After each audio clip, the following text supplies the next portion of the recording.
सबको जय मसीह की। फिर से एक बार आज की शाम आप सब लोगों का हम स्वागत करते हैं। प्रभु का धन्यवाद देते हैं कि उसने एक और हफ्ता हमें दिया कि हम एक साथ मिलकर उसकी स्तुति, उसकी महिमा कर सकें और परमेश्वर के वचन पर मनन कर सकें। धन्यवाद देते हैं पिछले दिनों परमेश्वर ने हमारे जीवन में जो भी अद्भुत काम किया है। हाँ प्रिय भाइयों बहनों, जैसे मैं कुछ हफ्तों से आपको विश्वास के विषय पर मैं बता रहा हूं, विश्वास से हम क्या क्या कर सकते हैं, और आज की शाम फिर से एक बार हम यहाँ पे आए हैं। हम देखेंगे कि विश्वास के द्वारा हम आगे क्या और भी कर सकते हैं। आमीन। आइए हम अपनी आंखों को बंद करें और प्रार्थना में जाएं, उसके बाद इसको आगे बढ़ाएं। पिता परमेश्वर, धन्यवाद देते हैं सुंदर समय के लिए। फिर से एक बार प्रभु ये मौका दिया कि हम एक साथ मिलकर प्रभु तेरे वचन को मनन कर सकें। धन्यवाद देते हैं तेरे उस सामर्थ्य वचन के लिए जो तूने मुझे दिया है। प्रभु तू मुझे अभिषेक कर। मैं चाहता हूं प्रभु कि मेरे द्वारा तेरा वचन लोगों तक पहुंचने पाए। तू मुझे अभिषेक कर, तू मुझे इस्तेमाल कर। मैं अपने आप को नम्र और दीन करता हूं। धन्यवाद। सारा आदर महिमा अधिकार तुझे देता हूं प्रभु, यीशु मसीह के नाम से प्रार्थना को मांगता हूं, आमीन। आइए आज का वचन जो है, ये वचन का जो शीर्षक है वो है विश्वास जो तूफान के समय मेरा लंगर या मेरा सहारा है। आमीन। A faith that anchors me in storms। देखिए, विश्वास एक ऐसी चीज है जब हम मुसीबत में होते हैं, जब हमारे जीवन में तूफान आ जाता है, वो एक लंगर के समान कार्य करता है। हम जो है पिछले कुछ हफ्तों से याकूब की किताब से हम मनन कर रहे हैं और उसी में हम आगे बढ़ेंगे।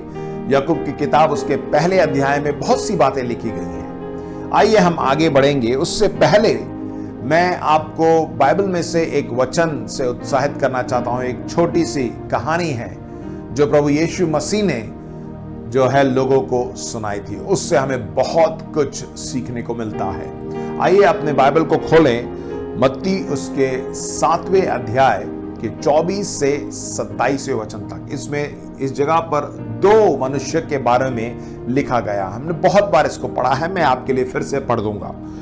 इसलिए जो कोई मेरी ये बातें सुनकर उन्हें मानता है वह उस बुद्धिमान मनुष्य के समान ठहरेगा जिसने अपना घर चट्टान पर बनाया, और मेघ बरसा और बाढ़ें आई और आंधियां चली और उस घर से टकराई, फिर भी वह नहीं गिरा क्योंकि उसकी नींव चट्टान पर डाली गई थी। परंतु जो कोई मेरी ये बातें सुनता है और उन पर नहीं चलता, वह उस निर्बुद्धि मनुष्य के समान रहेगा जिसने अपना घर बालू पर बनाया, और मेघ बरसा और बाढ़ें आई और आंधियां चली और उस घर से टकराई और वह गिरकर सत्यानाश हो गया। हाँ प्रिय भाइयों बहनों, कुछ वचनों को और कुछ शब्दों को मैं चाहूंगा कि आप उस पर ध्यान दें। इसमें जैसे लिखा हुआ है, इसलिए जो कोई मेरी बातें यानी परमेश्वर के वचन को सुनकर वो मानता है, वह उस बुद्धिमान मनुष्य के समान ठहरेगा जिसने अपना घर चट्टान पर बनाया। और जब हम इस संसार में रहते हैं, बहुत सी ऐसी परीक्षाएं हमें हमारे सामने आती हैं। देखिए, जैसे इसमें लिखा गया है, कुछ तो जो है मेघ के समान बरसता है, कुछ जो है बाढ़ के समान बाढ़ आ जाती है, और यह भी लिखा है कि आंधियां यानी तूफान आ जाता है। और ये सब हमारे जीवन में आना स्वाभाविक है। परंतु जैसे हम वचन में देखते हैं कि हमें परमेश्वर के वचन को, मेरी बातें यानी परमेश्वर के वचन को सुनकर मानना है, और हमें अपना घर चट्टान पर बनाना है। इसी के साथ मैं आपको उत्साहित करना चाहता हूं। हम देखिए इब्रानियों उसके 6 के 19 में ऐसा लिखा हुआ है कि वह आशा हमारे प्राण के लिए ऐसा लंगर है जो स्थिर और दृढ़ है और पर्दे के भीतर तक पहुंचता है। देखिए हमारी आशा क्या है, आमेन, हालेलुया। और हमारी आशा, वह आशा हमारे प्राण के लिए ऐसा लंगर है, वो ही लंगर है। आंधी तूफान आ भी जाए हमारे जीवन में, जैसे मैंने बताया ये तो स्वाभाविक है, परंतु हमारे पास एक ऐसा लंगर होना चाहिए जिससे हम सुरक्षित रह सकते हैं। भजन संगीता 119 और 81 में लिखा हुआ है, मेरा प्राण तेरे उद्धार के लिए बेचैन है, परंतु मुझे तेरे वचन पर आशा रहती है। मुझे तेरे वचन पर आशा रहती है। हमारा दाऊद राजा कहता है कि हमें जो है परमेश्वर के वचन पर आशा रखनी है। आमेन, हालेलुया। देखिए, आगे बढ़ने से पहले मैं बता दूं कि आज इस संसार में जब हम रह रहे हैं, इस वक्त अगर आप सोच के देखें, हम ऐसी परिस्थिति में हैं जहां हमने अपने नौकरियों को खो दिया है और बहुत से हमारे व्यवसाय ठप हो गए हैं और सब कुछ जो है उलट फुलट हो गया, क्योंकि ये कोरोना वायरस जो है एक तूफान के समान आ गया है। परंतु हमें बेचैन होने की जरूरत नहीं है और ना ही हमें निराश होना है। क्यों? क्योंकि प्रभु यीशु मसीह हमारे साथ है। आज वचन में मैं आपको बताऊंगा कि हमें क्यों आनंदित रहना है, हमें क्यों बिना चिंता किए रहना है और हमें क्या मिलेगा इससे, मैं आपको बताना चाहता हूं। देखेंगे कैसे मैं अपने जीवन को परमेश्वर के वचन रूपी चट्टान पर लंगर डालूंगा। जब हम परेशानी में हैं तो परमेश्वर के वचन जो कि एक चट्टान के समान है, उस पे हम कैसे अपना लंगर डाल सकते हैं और स्थिर रह सकते हैं, सुरक्षित रह सकते हैं। आमेन। सबसे पहला बिंदु मैं आपके सामने रखना चाहता हूं परमेश्वर के वचन के बारे में। परमेश्वर के वचन को अपने लिए एक उपहार माने। आज हमारे पास बाइबल है। Today we have the word of God with us. Treat God's word as a gift for us, for me. परमेश्वर का वचन हमारे लिए एक उपहार के समान है। क्या करना चाहिए? देखिए, यशाया उसके 59 और उसके 21 में ऐसा लिखा हुआ है, यहोवा ये कहता है, जो वाचा मैंने उनसे बांधी है वह यह है कि मेरा आत्मा तुझ पर ठहरा है और अपने वचन जो मैंने तेरे मुंह में डाले हैं अब से लेकर सर्वदा तक वे तेरे मुंह से और तेरे पुत्रों और पोतों के मुंह से भी कभी ना हटेंगे। आमेन। परमेश्वर ने हमें वचन दिया है और वो वचन हमारे मुंह से कभी नहीं हटेंगे। परमेश्वर ने अपना वचन दिया है। जब परमेश्वर का वचन हमारे अंदर है तो हमें किस बात का डर। आमेन। याकूब की किताब में ही उसे पहले अध्याय के 17वें और 18वें वचन में अगर यदि हम देखें, मैं ध्यान से पढ़ूंगा, आप इसको जो है आप बड़े ध्यान से सुनिएगा। इसमें लिखा हुआ है, क्योंकि हर एक अच्छा वरदान, उस पे आप लाइन खींच लीजिए, और हर एक उत्तम दान ऊपर ही से है और ज्योतियों के पिता की ओर से मिलती है, जिसमें ना तो कोई परिवर्तन हो सकता है, उस पे लाइन खींच लीजिए, ना तो कोई परिवर्तन हो सकता है और ना अदल बदल के कारण उस पर छाया पड़ती है। उसने अपनी ही इच्छा से हमें सत्य के वचन अंडरलाइन कर लीजिए, के द्वारा उत्पन्न किया, लाइन खींच लीजिए, उत्पन्न किया, ताकि हम उसकी सृष्टि की हुई वस्तुएं में से एक प्रकार के प्रथम फल हो। आज हम देखेंगे कि परमेश्वर का वचन, जैसे मैंने बताया पहला बिंदु, कि परमेश्वर के वचन को एक तोहफे के समान, एक उपहार के समान हमें लेना है। वो क्या क्या है? परमेश्वर के वचन के साथ हमें क्या क्या मिलती है। देखिए, इसमें मैंने जैसे जिन वचनों को, शब्दों को मैंने बोला कि आपको लाइन खींच ली है, उन्हीं वचनों को मैं आपको फिर से आपको पढ़ के बताता हूं। परमेश्वर का वचन सबसे पहला क्या है? एक अच्छा वरदान है। In English it says God's word is a good gift. एक अच्छा वरदान है। आमेन। हमारे लिए एक अच्छा वरदान है। दूसरी बात लिखा हुआ है कि परमेश्वर का वचन एक उत्तम दान है। God's word is a perfect 100% अंग्रेजी में परफेक्ट लिखा हुआ, यानी सिद्ध, उत्तम दान, यानी एक सिद्ध दान है। हो सकता है कि हमें बहुत सी चीजें मिलती हैं, जब हम उसको, जरूरी नहीं है कि सब कुछ सिद्ध हो, कुछ दिनों बाद वो चीज खराब हो जाती है, परंतु परमेश्वर का वचन सिद्ध है, वो सबसे उत्तम है। आमीन। दूसरी बात, तीसरी बात क्या है? परमेश्वर का वचन सत्य है। God's word is, his word is true। वो ही सच्चा वचन है। बहुत सी बार हमें कुछ मिलता है, जैसे मार्केट से कुछ चीजें खरीदते हैं, जरूरी नहीं है कि सब कुछ असली है, नकली भी हो जाती है, परंतु यहां पे परमेश्वर का वचन कहता है कि परमेश्वर का वचन सत्य है। आमीन। दूसरी बात, तीसरी बात हम क्या देखते हैं कि परमेश्वर का वचन ना बदलने वाला है। God's word is unchanging। परमेश्वर ने यशाया में कह दिया, वही वचन आज भी हमारे साथ है, वो कभी नहीं बदलता, वो हमारे लिए भी है, वो आपके लिए भी है। प्रियो, पांचवा हमने क्या देखा? परमेश्वर का वचन जीवन देता है। God's word is life giving। परमेश्वर के वचन से हमें जीवन मिलता है।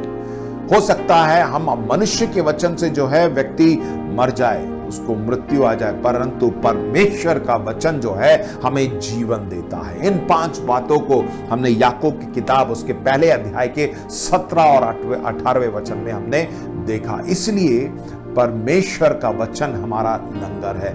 ये सब बातें परमेश्वर के वचन से हमारे लिए एक दान है, एक उपहार है। आमीन। हमें खुश होना चाहिए। जोर से बोलिए हालेलुया। आमीन। रोमियो उसके 15:4 में इस प्रकार लिखा हुआ है, जितनी बातें पहले से लिखी गई हैं वे हमारी ही शिक्षा के लिए लिखी गई हैं, और कि हम धीरज और पवित्र शास्त्र के प्रोत्साहन द्वारा आशा रखें। जो कुछ परमेश्वर ने हमें दिया है, वचन में लिखा गया है, वो किसके लिए है? हमारी शिक्षा के लिए है, ताकि हम उसको पढ़ के और आगे बढ़ते जाएं। जैसे एक छोटा बच्चा स्कूल किस लिए जाता है? शिक्षा प्राप्त करने के लिए। जब वो स्कूल जाता है, शिक्षा प्राप्त करता है, तो अच्छी शिक्षा प्राप्त करेगा तो जो है बड़ा होके एक बड़ा आदमी बनेगा। उसी प्रकार परमेश्वर का वचन, जैसे इसमें लिखा हुआ, वो हमें शिक्षा देता है। वो नहीं चाहता कि हम अनपढ़ रहें, वो नहीं चाहता कि हम बिना उसके कुछ भी अनजान रहें, परंतु वो चाहता है कि हम शिक्षा में आगे बढ़ते जाएं और हम धीरज और पवित्र शास्त्र के प्रोत्साहन के द्वारा आशा रखें। जब हम वचन को जानेंगे तभी जो है हमें मालूम पड़ेगा कि हमें किस पर आशा रखनी है। आमीन। हालेलुया। सो पहली बात, जैसे मैंने बताया कि परमेश्वर का वचन जो है हमारे लिए एक उपहार के समान है। दूसरी बात क्या है? देखिए, जो कुछ परमेश्वर कहता है उसे नम्रता से ग्रहण करें। Humbly accept whatever God says। दूसरी बात, परमेश्वर का वचन तो हमें मिला है।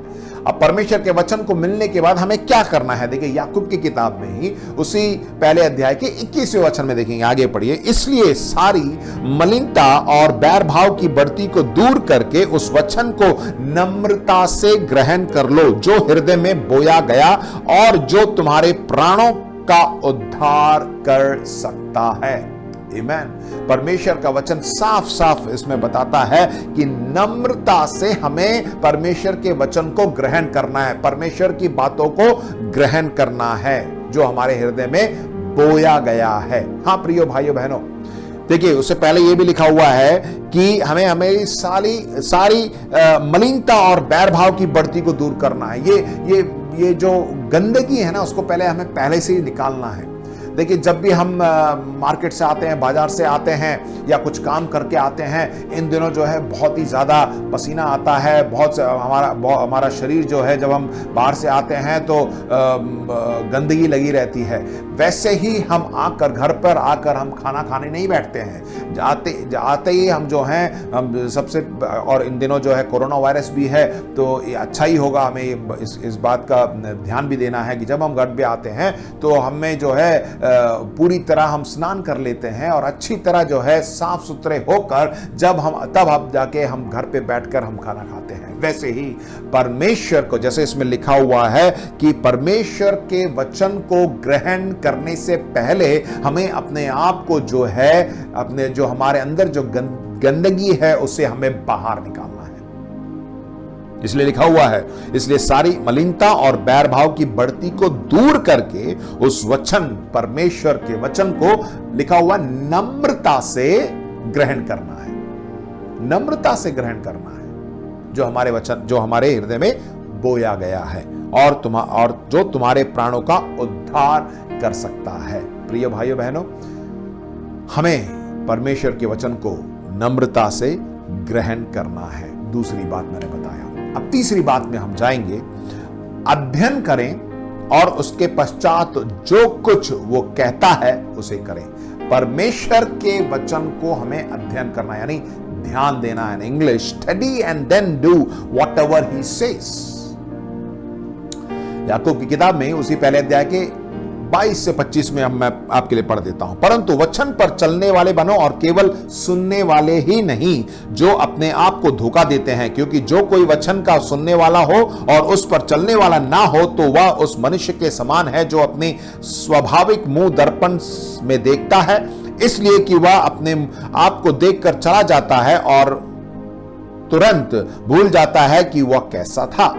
पर जो व्यक्ति स्वतंत्रता की सिद्ध व्यवस्था पर ध्यान करता रहता है वह अपने काम में इसलिए आशीष पाएगा कि सुनकर भूलता नहीं पर वैसा ही काम करता है। इन वचनों में भी कुछ बातों को मैं आपके सामने रखना चाहता हूं। देखिए, इनके कुछ 5 बातें जो है मैं आपको बताना चाहता हूं। जैसे आखिरी में लिखा हुआ है कि वह अपने काम में इसलिए आशीष पाएगा, पर अपने काम में हम आशीष को पाएंगे यदि हम इन बातों को, इनमें 5 बातें ऐसी लिखी हुई हैं जिसको हम करेंगे तो हम आशीष को पाएंगे। आमीन। इस कोरोना वायरस के समय में भी आप आशीषित हो सकते हैं। आमीन, हालेलुया। आपस में मुड़ के बोलिए, परमेश्वर का वचन सत्य है, हम आशीषित होंगे। आमीन, आमीन। देखिए, पहली बात इसमें लिखा हुआ है, क्या क्या परमेश्वर के आशीष को पाने की क्या शर्तें हैं। सबसे पहली बात, जैसे इसी वचन में लिखा हुआ है कि परंतु वचन को चलने वाले बनो और केवल सुनने वाले नहीं, मतलब परमेश्वर के वचन को हमें सबसे पहले सुनना है। परमेश्वर के वचन को हमें सुनना है, सुनने वाले बनना है। Listen to God's word, hear the word. परमेश्वर के वचन को सुनना है। कैसे सुने? सिर्फ शनिवार की शाम, सिर्फ इतवार की सुबह नहीं, हर दिन जब हम परमेश्वर के वचन को पढ़ते हैं, हम जब पढ़ते हैं, हमारे ही मुंह से जो है आवाज निकलती है, उस आवाज को हमें सुनना है। परमेश्वर के वचन को हमें सुनना है। दूसरी बात उसमें क्या लिखा हुआ है? लिखा हुआ है कि क्योंकि जो उस पर हमें व्यवस्था पर ध्यान करना है। परमेश्वर के वचन पर हमें ध्यान करना है। स्टडी द बाइबल, यहां पे अंग्रेजी में बहुत अच्छी तरह लिखा हुआ है, कीप लुकिंग इंटेंटली, मतलब बार बार उसे देखना है। स्टडिंग द बाइबल, अध्ययन करने वाला हमें जो है उसके वचन को मनन करना है। जो हमने पढ़ा है उसको याद करना है। मनन करने का मतलब यह नहीं है कि आप बैठ के उन वचनों को जो है बार बार दोहराएं और जप लें, नहीं, परंतु वचन क्या कहता है मेरे लिए, वो वचन क्या है, उसको अच्छी तरह हमें मनन करना, उस पर ध्यान देना है, आराम से सोचना है। आमीन। और अध्ययन करने वाला। और तीसरी बात लिखा हुआ है कि हमें, जैसे अंग्रेजी में बहुत अच्छी तरह लिखा हुआ है कि कंटिन्यू टू डू दिस, उसे लगातार करते रहना। मेक इट अ हैबिट, उसको एक आदत बना लेनी है। परमेश्वर के वचन को बार बार जब हम पढ़ते हैं तो वो हमारी आदत में आ जानी चाहिए। आदत में आ जाती है तो हमें आदत में लेके आना है। परमेश्वर के वचन को पढ़ना हमारी आदत में आ जानी चाहिए। आमीन। चौथी बात देखिए, इसमें लिखा हुआ है कि भूलता नहीं। परमेश्वर के वचन को भूलता नहीं। इसका मतलब क्या है कि परमेश्वर के वचन को हमें याद रखना है, उसे अपने हृदय में याद रखना है। बहुत सी बार हम सोचते हैं, वचन याद नहीं होता। मैं भी बहुत से वचन मैं भी कभी कभार पूरी तरह बोल नहीं पाता हूं, याद नहीं रहता, पर परमेश्वर के वचन को याद रखने का अभ्यास करना है। जब हम याद रखेंगे तभी तो नहीं भूलेंगे। जब वचनों को बोलेंगे तब जो है हम उस पर मनन करेंगे तो हमें याद हो जाएगा। इसमें लिखा हुआ है कि परमेश्वर के वचन को हमें याद रखना है। यहोशू उसके 1 पहले अध्याय के 8वें वचन में बड़े साफ साफ तरीके से परमेश्वर ने बताया कि व्यवस्था की यह पुस्तक तेरे चित्त से कभी ना उतरने पाए, इसी में दिन रात ध्यान दिए रहना। क्यों? इसलिए कि जो कुछ उसमें लिखा है उसके अनुसार करने की तू चौकसी करे, क्योंकि ऐसा ही करने से तेरे सब काम सफल होंगे और तू प्रभावशाली होगा। आमीन। इससे ज्यादा हमें क्या चाहिए? परमेश्वर के वचन को हम अगर हमारे हृदय में रहेगा तो हम क्या बनेंगे? हम सफल रहेंगे और प्रभावशाली होंगे। उसी चीज को मैं फिर से आपके सामने दोहरा रहा हूं। और पांचवी और आखिरी बात याकूब उसके 22 से 25 के इसमें लिखा हुआ है कि वैसा ही काम करता है। सिर्फ परमेश्वर के वचन को सुनना, सिर्फ परमेश्वर के वचन को ध्यान देना, सिर्फ परमेश्वर के वचन को याद रखने से कुछ नहीं होगा, परंतु हमें क्या करना है? उसको करना भी है। आमीन। Do it, do what it says. परमेश्वर का वचन जो कहता है उसे हमें करना है, तब जो है हम परमेश्वर की उस आशीष को हम पाएंगे। हाँ प्रिय भाई बहनों, एक बहुत छोटा सा संदेश मैं आपके सामने लेके आया हूं। 3 बातों को लेके आया। उन 3 बातों में जो है मैंने आपको बहुत सी बातें समझा दी कि परमेश्वर का वचन जो है हमारे लिए क्या है? एक उपहार के समान है। इसका मतलब क्या है? उसमें मैंने 5 बातें आपको बताई कि परमेश्वर का वचन हमारे लिए एक अच्छा वरदान है, परमेश्वर का वचन हमारे लिए एक उत्तम दान है, और परमेश्वर का वचन जो है वो सत्य है। परमेश्वर का वचन कभी बदलता नहीं है। और आखिरी में देखा कि परमेश्वर का वचन हमें जीवन देता है। और दूसरा जो मुख्य बिंदु था उसमें मैंने बताया कि परमेश्वर का वचन जो भी कहता है उसे बड़े नम्रता से हमें ग्रहण कर लेना है। और तीसरी बात मैंने बताई कि परमेश्वर के वचन पर हमें ध्यान देना है, और जो कुछ वो कहता है उसे हमें करना है। जब हम ऐसा करते हैं तो परमेश्वर का वचन के अनुसार हम आशीष को पाएंगे। उस आशीष को पाने के लिए हमें क्या करना है? परमेश्वर के वचन को सुनना है, परमेश्वर के वचन को ध्यान करना है, परमेश्वर के वचन को जो है आदत में लाना है। पढ़ना जो है, लगातार उसको पढ़ना, लगातार पढ़ते रहना है और उसको आदत में लेके आ जाना है और उसको याद रखना है। परमेश्वर के वचन को याद रखेंगे तभी तो जब ऐसी परिस्थिति आएगी तो हम उस वचन को हम बोलकर उससे हम जो है छुटकारा पा सकते हैं। और आखिरी में जो है परमेश्वर का वचन को हमें करना भी है। आमीन। तो इसलिए मैं आपको उत्साहित करना चाहता हूं, परमेश्वर के वचन पर आप ध्यान दीजिए। जी, ध्यान का मतलब बहुत से लोग पूछते हैं क्या है? मैं बताऊं, यदि आप चिंता करना जानते हैं तो आप ध्यान भी कर सकते हैं। चिंता क्या है? किसी चीज को जो चीज नकारात्मक जो बात है उसको बार बार आप उसको सोचते रहते हैं, अरे यार ऐसा हो गया, तो वही चिंता है। नहीं, नकारात्मक बातों को आप सोचिए मत। आप परमेश्वर के वचन को बार बार याद करेंगे तो आप जो है उसे हम अध्ययन कहते हैं। आपको चिंता करने की जरूरत नहीं है, आप परमेश्वर के वचन को अध्ययन करिए, परमेश्वर आपके साथ है। और मैंने जैसे बताया कि परमेश्वर का वचन ही हमारे लिए एक लंगर है, और उस चट्टान में हम अपने लंगर को लगा सकते हैं। हम अपनी आशा को जो है हम उस चट्टान, परमेश्वर के वचन जो चट्टान है उस पर हम लगा सकते हैं और हम सुरक्षित रह सकते हैं। देखिए, नीति वचन में एक जानवर के बारे में हम में से बहुत लोगों ने उसे नहीं देखा, आप इंटरनेट पे उसे देख सकते हैं। एक छोटा सा जानवर है, नीति वचन उसके 30 के 26 में इसमें लिखा हुआ है, बिज्जू बलि जाती नहीं तो भी उनकी मांदें पहाड़ों पर होती हैं। ये जो जानवर है ज्यादा सामर्थी नहीं है, परंतु ये हमेशा चट्टानों में ही रहता है। तो इसका मतलब क्या है? हम इस संसार में जब हम रहते हैं, परमेश्वर ने जो है अपना वचन सिर्फ हमारे लिए, मनुष्य जाति के लिए दिया। परमेश्वर ने अपना वचन अपने पुत्र प्रभु यीशु मसीह को हमारे लिए भेजा, किसी जानवर के लिए, किसी पक्षी के लिए, किसी वस्तु के लिए नहीं, परंतु परमेश्वर ने अपने पुत्र को हमारे लिए भेजा। और वही प्रभु यीशु मसीह हमारी चट्टान है। तो हमारी आशा उस चट्टान पर लगनी चाहिए। हमारा लंगर जो है परमेश्वर प्रभु यीशु मसीह जो चट्टान है, उस पे अगर हम फंसा लेंगे तो हम सुरक्षित रहेंगे। जैसे ये बड़ी, जैसे इसमें लिखा हुआ बिज्जू बलि जाती नहीं है, उसे हम यहाँ पे नहीं दे सकते। पत्थरों में देखिए, वो पत्थरों के बीच में ही रहता है, एकदम सुरक्षित रहता है। बहुत ही छोटा सा जानवर है, परंतु वो हमेशा पत्थरों में रहता, सुरक्षित रहता है। हो सकता है हम इस संसार में बहुत ही कमजोर हों, परंतु प्रभु यीशु मसीह है हमारे साथ, तो हम उस चट्टान में सुरक्षित रह सकते हैं। हाँ प्रिय भाइयों बहनों, इन वचन पर आप मनन करिए। याकूब की किताब पहले अध्याय को बार बार पढ़िए, परमेश्वर आपसे बातें करेगा। आमीन, हालेलुया। पिता परमेश्वर, धन्यवाद देते हैं सुंदर शाम के समय के लिए। प्रभु तेरे वचन के लिए हम तेरा धन्यवाद देते हैं जो तूने हमसे बातें की।